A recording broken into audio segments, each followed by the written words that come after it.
Good morning church family and friends, అందరూ బాగున్నారా?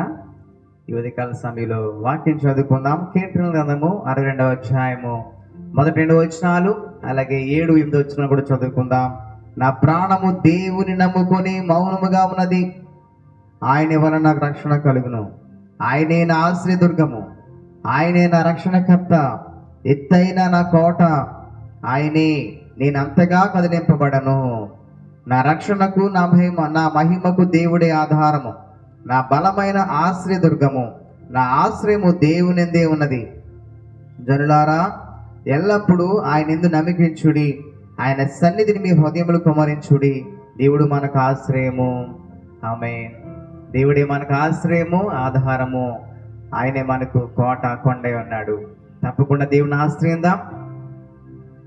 ఆయన మనకు తోడుగా ఉండును గాక. ఆమేన్.